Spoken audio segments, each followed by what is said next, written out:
തമിഴ്നാട് നിയമസഭയിൽ വിശ്വാസ വോട്ടെടുപ്പിനിടെ കസേരയേറും കയ്യാങ്കളിയും സ്പീക്കറുടെ മേശ തകർത്തു. രഹസ്യ വോട്ടെടുപ്പ് വേണമെന്ന വിമത എംഎൽഎമാരുടെയും പ്രതിപക്ഷത്തിന്റെയും ആവശ്യം സ്പീക്കർ നിരാകരിച്ചതോടെയാണ് നാടകീയ സംഭവവികാസങ്ങൾ അരങ്ങേറിയത്. ബഹളത്തിനൊടുവിൽ സഭ ഇപ്പോൾ 1 മണി വരെ നിർത്തിവച്ചിരിക്കുകയായിരുന്നു. അല്പസമയത്തിനകം സഭ പുനരാരംഭിക്കുമെന്നാണ് അറിയാൻ വേണ്ടി കഴിയുന്നത്. നിരവധി നാടകീയ സംഭവങ്ങളാണ് തമിഴ്നാട് നിയമസഭയിൽ അരങ്ങേറിയത്. എംഎൽഎമാരെ 6 ബ്ലോക്കുകളായി തിരിച്ചു. 38 എംഎൽഎമാരുള്ള 6 ബ്ലോക്കുകളായാണ് തിരിച്ചത്. 114 എംഎൽഎമാരുടെ പിന്തുണ പളനിസ്വാമിക്കുണ്ടായിരുന്നു. എന്നാൽ 116 എംഎൽഎമാരുടെ പിന്തുണയാണ് വേണ്ടത്. അല്പസമയത്തിനകം തന്നെ വോട്ടെടുപ്പ് പുനരാരംഭിക്കും എന്നാണ് പറയുന്നത്.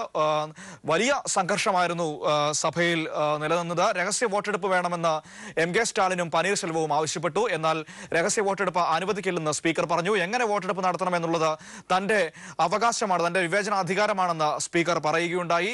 സ്പീക്കറുടെ ഡയസിലടക്കം കയറി സ്പീക്കറുടെ മേശയും കസേരയും തകർത്തു. ഒപ്പം മൈക്കുകൾ അടിച്ചു തകർത്തു. വലിയ അക്രമ സംഭവങ്ങളാണ് തമിഴ്നാട് നിയമസഭയിൽ അരങ്ങേറിയത്.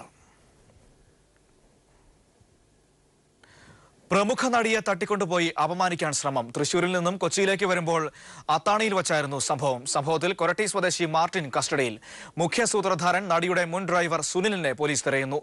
നടിയുടെ ചിത്രങ്ങൾ പകർത്തിയതായും സൂചന. ജിഷ്ണു പ്രണോയിയുടെ വായിലും ഹോസ്റ്റലിലെ ശുചിമുറിയിലും രക്തം കണ്ടിരുന്നതായി സഹപാഠിയുടെ വെളിപ്പെടുത്തൽ. സഹപാഠി ഇക്കാര്യം സ്ഥിരീകരിക്കുന്ന ശബ്ദരേഖ ജിഷ്ണുവിന്റെ ബന്ധുക്കൾ പുറത്തുവിട്ടു. ഇക്കാര്യത്തെക്കുറിച്ച് അന്വേഷിച്ചപ്പോൾ പഴയന്നൂർ പോലീസ് ഇത് നിഷേധിക്കുന്ന ശബ്ദരേഖയും പുറത്തു വന്നിട്ടുണ്ട്. റേഷൻ സംവിധാനം തകർക്കാനുള്ള കേന്ദ്ര സർക്കാർ നീക്കത്തിനെതിരെ LDF രാജ്ഭവൻ മാർച്ച് നടത്തി. റേഷൻ അരി വെട്ടിക്കുറച്ചതിലൂടെ കേന്ദ്രം കേരളത്തോട് കാണിക്കുന്ന അവഗണനയിലും അനീതിയിലും പ്രതിഷേധിച്ചാണ് മാർച്ച് നടത്തിയത്. സർവകക്ഷി യോഗം വിളിച്ച് കേന്ദ്രത്തെ കാണണമെന്ന് മാർച്ച് ഉദ്ഘാടനം ചെയ്ത കോടിയേരി ബാലകൃഷ്ണൻ ആവശ്യപ്പെട്ടു. ഉത്തർപ്രദേശിൽ 3ാം ഘട്ട തെരഞ്ഞെടുപ്പ് നാളെ. പരസ്യപ്രചാരണം അവസാനിച്ചു. 69 മണ്ഡലങ്ങളിലായി 826 സ്ഥാനാർത്ഥികളാണ് ജനവിധി തേടുന്നത്. മുലായം സിംഗ് യാദവും ശിവപാൽ യാദവും അപർണ യാദവും അടക്കമുള്ള പ്രമുഖർ ഈ ജനവിധിയിൽ പോളിംഗ് ബൂത്തിലെത്തുന്നുണ്ട്. നോട്ട് അസാധുവാക്കലിന്റെ പ്രത്യാഘാതം നേരിടാൻ കേന്ദ്രം ദുരിതാശ്വാസ നിധിക്ക് രൂപം നൽകണമെന്ന് കേരള ആസൂത്രണ ബോർഡിന്റെ നിർദ്ദേശം. നോട്ട് നിരോധനം കേരളത്തിന്റെ സമ്പദ് വ്യവസ്ഥയിൽ വലിയ പ്രത്യാഘാതങ്ങൾ ഉണ്ടാക്കിയതായും സംസ്ഥാനം നിയോഗിച്ച പഠന സമിതി കണ്ടെത്തി. അസംഘടിത മേഖലയാണ് നോട്ട് പിൻവലിക്കൽ സാരമായി ബാധിച്ചത്. കൊല്ലം ചവറയിൽ 1.5 വയസ്സുകാരനെ തെരുവുനായ ആക്രമിച്ചു. ശരീരത്ത് 10-ലധികം മുറിവ് പറ്റിയ കുട്ടിയെ കൊല്ലത്തെ ജില്ലാ ആശുപത്രിയിൽ പ്രവേശിപ്പിച്ചു. ഇന്നലെ രാത്രിയോടെയാണ് സംഭവം. കൊല്ലം അഴീക്കൽ ബീച്ചിലെത്തിയ യുവാവിനെയും യുവതിയെയും ശാരീരികമായി ഉപദ്രവിക്കുകയും ദൃശ്യങ്ങൾ മൊബൈലിൽ പകർത്തി പ്രചരിപ്പിക്കുകയും ചെയ്ത സംഭവത്തിൽ 3 പേരെ അറസ്റ്റ് ചെയ്തു. കായംകുളം എരുവ മണലൂർ തറയിൽ ധനീഷ്, അഴീക്കൽ മീനത്ത് പുതുവൽ വീട്ടിൽ ബിജു, അഴീക്കൽ പുതുമണ്ണൽ വീട്ടിൽ അഭിലാഷ് എന്ന സുഭാഷ് എന്നിവരാണ് അറസ്റ്റിലായത്. പട്ടാമ്പി CPIയിൽ പൊട്ടിത്തെറി. മുഹമ്മദ് മുഹ്സിൻ MLAയുടെ PAക്കെതിരെ ആരോപണവുമായി ഒരു വിഭാഗം. കഴിഞ്ഞ ദിവസം ഇരുവിഭാഗവും തമ്മിൽ കയ്യാങ്കളി ഉണ്ടായതിന്റെ പശ്ചാത്തലത്തിൽ സംസ്ഥാന നേതൃത്വം ഇടപെട്ട് പട്ടാമ്പി മണ്ഡലം കമ്മിറ്റി യോഗം വിളിച്ചു. വഴിവിട്ട താൽപര്യങ്ങൾക്ക് വഴങ്ങാത്തതിന്റെ പ്രതികാരമാണ് ആരോപണമെന്ന് മുഹമ്മദ് മുഹ്സിൻ MLA പറഞ്ഞു. തിരികെ വാർത്തകളിലേക്ക്. 7 മുസ്ലിം രാജ്യക്കാർക്കും അഭയാർത്ഥികൾക്കും അമേരിക്കയിൽ പ്രവേശിക്കുന്നതിന് വിലക്കേർപ്പെടുത്തിയ ഉത്തരവ് പുതുക്കുമെന്ന് US പ്രസിഡന്റ് ഡൊണാൾഡ് ട്രംപ്. പുതുക്കിയ ഉത്തരവ് അടുത്തയാഴ്ച പുറത്തിറക്കും. ഉത്തരവ് മരവിപ്പിച്ച കോടതി നടപടിയുടെ പശ്ചാത്തലത്തിലാണ് പിഴവുകൾ തിരുത്തി പുതിയത് പുറത്തിറക്കാൻ ട്രംപ് ഒരുങ്ങുന്നത്. 7 മുസ്ലിം രാജ്യക്കാർക്കും അഭയാർത്ഥികൾക്കും അമേരിക്കയിൽ പ്രവേശിക്കുന്നതിന് വിലക്കേർപ്പെടുത്തിയ ഉത്തരവ് മരവിപ്പിച്ച കോടതി നടപടിയുടെ പശ്ചാത്തലത്തിലാണ് പിഴവുകൾ തിരുത്തി പുതിയത് പുറത്തിറക്കാൻ ട്രംപ് ഒരുങ്ങുന്നത്. വൈറ്റ് ഹൌസിൽ വിളിച്ചു ചേർത്ത പ്രത്യേക വാർത്താ സമ്മേളനത്തിലാണ് ഇക്കാര്യങ്ങൾ വ്യക്തമാക്കിയത്.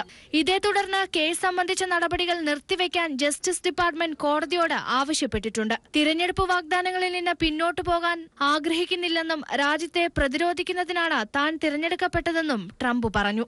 നമ്മുടെ രാജ്യത്തെ സംരക്ഷിക്കുന്ന രൂപത്തിലുള്ള ഉത്തരവ് അടുത്തയാഴ്ച പുറത്തിറക്കും. ഇക്കാര്യത്തിൽ പൗരന്മാർ സന്തുഷ്ടരായിരിക്കുമെന്നാണ് പ്രതീക്ഷിക്കുന്നതെന്നും ട്രംപ് കൂട്ടിച്ചേർത്തു.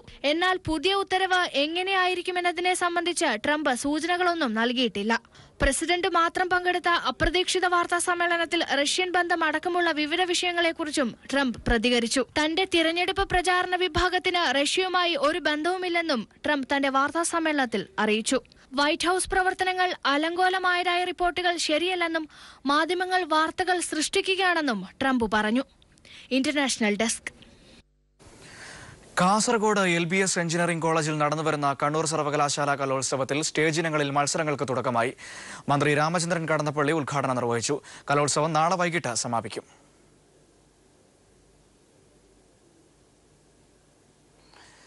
അതേസമയം കലോത്സവം നിർത്തി വച്ചിരിക്കുകയാണ്. ഇപ്പോൾ വിദ്യാർത്ഥി നേതാവ് അഹമ്മദ് അഫ്സൽ വാഹനാപകടത്തിൽ മരിച്ചതിനെ തുടർന്നാണ് കലോത്സവം മാറ്റിവെച്ചത്. SFI കാസർഗോഡ് ജില്ലാ സെക്രട്ടേറിയറ്റ് അംഗമായിരുന്ന കാസർഗോഡ് നുള്ളിപ്പാടിയിലെ അഹമ്മദ് അഫ്സലാണ് മരിച്ചത്. കാസർഗോഡ് LBS എഞ്ചിനീയറിംഗ് കോളേജിൽ നടന്നുവരുന്ന കണ്ണൂർ സർവകലാശാല കലോത്സവ നഗരിയിലേക്ക് കാറിൽ പോകുമ്പോൾ ദേശീയപാതയിൽ ലോറിയുമായി കൂട്ടിയിടിച്ചാണ് അപകടമുണ്ടായത്. മറ്റ് 2 വിദ്യാർത്ഥികൾക്കും പരിക്കേറ്റു. ഇന്ന് പുലർച്ചെയാണ് അപകടം. ദേശാഭിമാനി കാസർഗോഡ് ബ്യൂറോയിലെ സീനിയർ റിപ്പോർട്ടർ മുഹമ്മദ് ഹാഷിം സഹോദരനാണ്. സംസ്ഥാനത്ത് GST നടപ്പായി കഴിഞ്ഞാൽ വാണിജ്യ നികുതി ചെക്ക് പോസ്റ്റുകൾ ഇല്ലാതാകും. പകരം അതിർത്തി റോഡുകളിൽ നിരീക്ഷണ ക്യാമറകൾ സ്ഥാപിക്കുമെന്ന് ധനമന്ത്രി TM തോമസ് ഐസക് പറഞ്ഞു. വാളയാറിലാകും പുതിയ സംവിധാനത്തിന്റെ ആദ്യ പരീക്ഷണം നടക്കുക.